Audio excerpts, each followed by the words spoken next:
Biman Prasad, you have the floor, sir. Thank you, Mr. Speaker.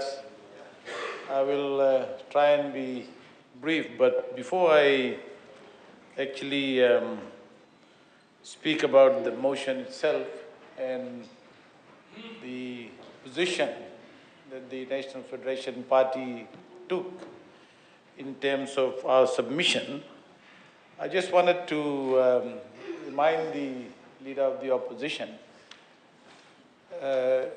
is sort of wishy-washy, saying there's a government's initiative. I think the initiative came from Parliament. The opposition members also agreed that the best way to move forward is to look at an independent emoluments committee to address this issue. And on the issue of Fiji First or NFP's submission getting covered by the media. In fact, Mr. Speaker, for the Honourable Leader of the Opposition's information, the submissions of all the parties were part of the report, and when any report, the moment it is tabled in Parliament, it's a public document. The media covered NFP's position, Fiji First position. It was part of the report. Part of the report. Mr. Speaker said, now, when the report is out there, any report that goes on that table immediately is a public document, which included all party submissions. And therefore, the media picked up all the submissions and social media, and including NFP as well. What's wrong with putting your submission and our submission? We put our submission, we put their submission. They want to hide the submission from the public. That's what they're saying. We didn't, there was no, it was about transparency and accountability, Mr. Speaker says. So, let's not get around this and say, who put it there, why is, everybody's submission is there as part of the report. It's a public document, It's not a crime for NFP people to pick up Fiji First submission and put it out there, or NFPs. Let me, and I want to thank the Honourable Prime Minister for his contribution about the conscience. So, Mr. Speaker, what I want to say is, on behalf of the 5 members of the National Federation Party who are in these chambers, we made the party's submission. And the submission went through the party's management board and the working committee.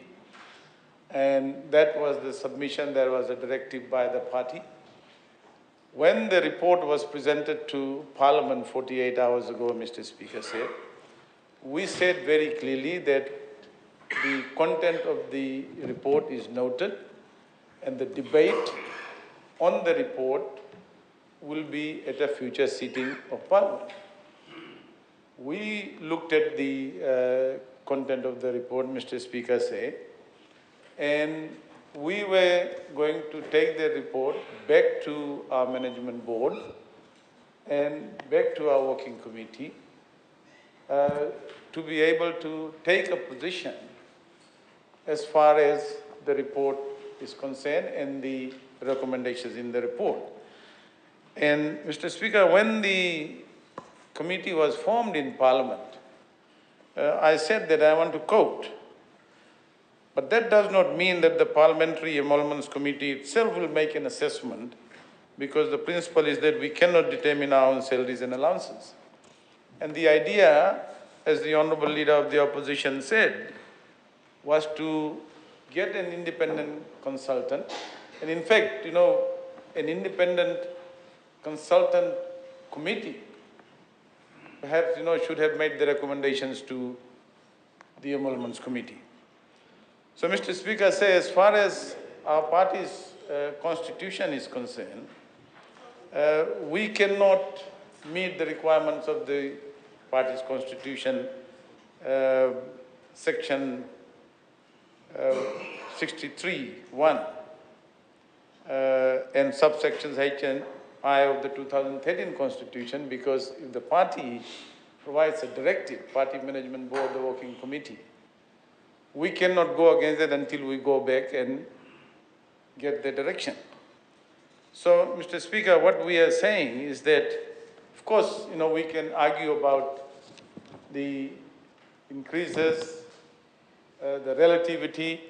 I'm happy that, my salary is going down, but that's another issue, Mr. Speaker. So therefore, Mr. Speaker, we cannot support the recommendations in the report as it is, because we have to go back to our party, to our management board, to our working committee, to make the decision.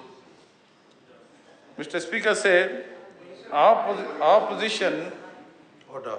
Our position on this matter is in accordance with the directive of the party.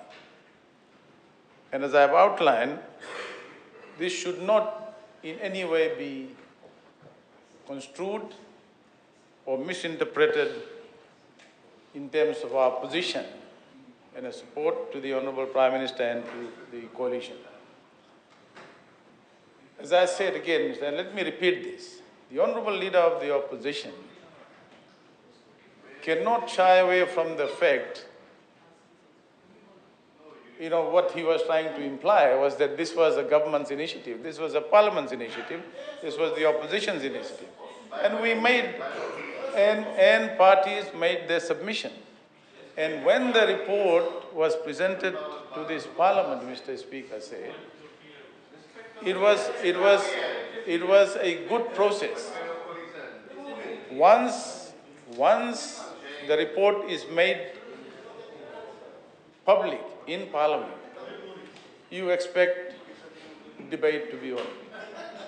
And that's our position, Mr. Speaker said. And we can argue about the merits, demerits. I heard what the Honourable Leader of the Opposition said. When we were sitting in the opposition for 8 years, the salaries and the decisions that were made in 2014 before the first sitting of the Parliament, Mr. Speaker said, was made by a decree. That was the last decree, which set the salaries of the ministers, the Prime Minister, the allowances, and for the opposition.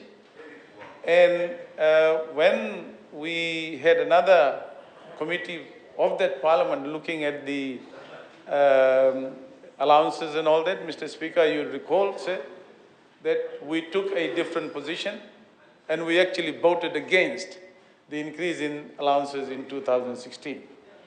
So that is, Mr. Speaker, say our position. And we, at this point in time, cannot support the recommendations of the report or the report itself. Thank you, Mr. Speaker. Thank you. There being no other Like to give leader of a opposition short has already contribution, sir. spoken. Huh?